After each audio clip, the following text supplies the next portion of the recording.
Hi, my name is Judy, and I wasn't always this happy-go-lucky, chipper, perky person that you see in front of you now. I have known depression and hopelessness, as you will hear in my story. You see, I walked in darkness for 38 years of my life. The hardest part was that everyone always told me that I was a miracle baby, as I was born 2 months prematurely, and I weighed 4 pounds. And I was the 50th child in the world to be born from a mother who had already had a kidney transplant. But God already knew all of that. He knew when I was going to be born, and he knew when I was going to be born again. And it was all going to point toward his son, Jesus. My fleshly life started at 3:10 p.m. on Good Friday by emergency C-section. I was named after St. Jude, the saint of hopeless cases. But being a miracle never made much sense to me, and I never felt like a miracle, no matter how many times my family told me that. So I walked in darkness for 38 years. My mom was ill most of my life, which caused a lot of fear to grow within me. As a teenager and young adult, I was highly anxious and depressed, despite my parents doing their best to love me and to raise me. There were days on end that I would lay in bed due to dark, depressive episodes. I was also plagued by many full-blown panic attacks. And if you've ever had one, you know how horrific they are. I started self-medicating my symptoms with alcohol in my teens, and it fully took hold in my 20s. I was what you call a high-functioning alcoholic. I graduated college and worked full-time, and eventually got married and had 2 sons. Things seemed and looked normal on the outside, but the foundation upon which my life and my marriage was built on was a very flimsy one. I would get very angry and mean while I was drinking, which caused a lot of damage to those I loved. 11 years into our marriage, some horrible decisions were made which proved to cause irreparable damage. After trying to fix our marriage for another 2 years, I was eventually offered a divorce, and I accepted because I honestly couldn't do it anymore, and I could sense change coming. Do you sense change coming? There were many other things that happened within the span of 15 to 20 years that I don't have time to speak of here. But please know that as the time grew nearer, God's calling became more and more clear to me until Christmas Eve 2014, when I walked into Faith Church Highland, a broken down mess and completely disconnected from God.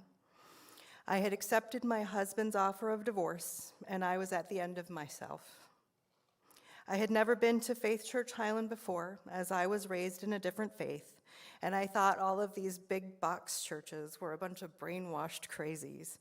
My conversion was very Saul to Paul-esque. But I knew Faith Church Highland had recently opened up, as I had been here to Faith Church Dyer for a funeral and a wedding previously.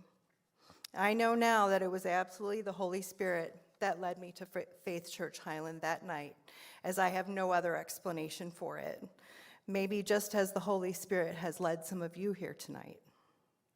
Pastor Jason was preaching, and the sermon was based on the movie It's a Wonderful Life. The message and the music broke through my heart of stone. I walked to the back of the church after service in tears, pleading for somebody to help me. I was gently escorted back into the sanctuary, where I met a beautiful couple who sat with me, talked with me, prayed with me, and then asked me if I would accept Jesus into my heart. With tears streaming down my face and having no idea what that truly meant, I surrendered my life to Jesus that night. Born on Good Friday and born again on Christmas Eve. Only God. I am here to testify to you that in that moment, hope, peace, love, grace, amazing grace flooded into my life like never before. It's really hard to explain unless you have experienced it yourself.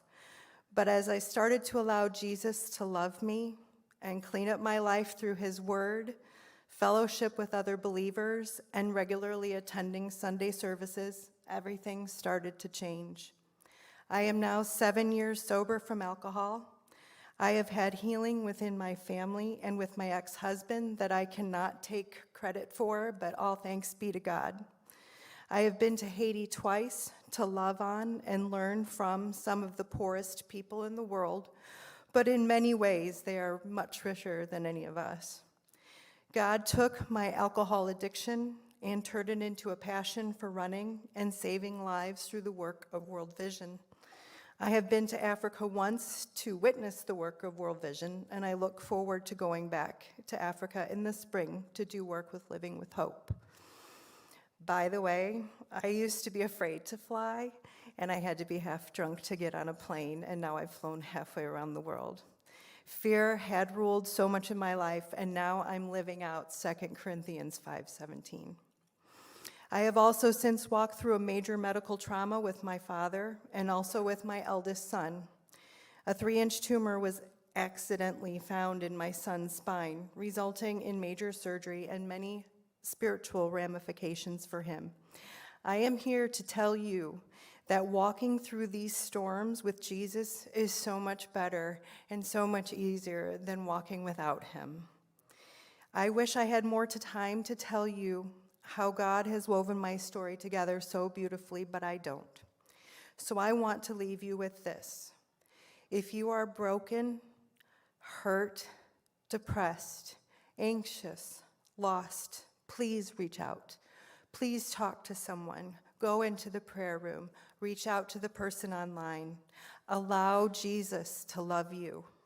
He's right here waiting.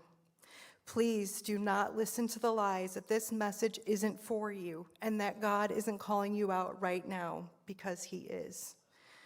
My heart, my mind, and my soul couldn't understand what a miracle I was until I finally found my worth in Jesus.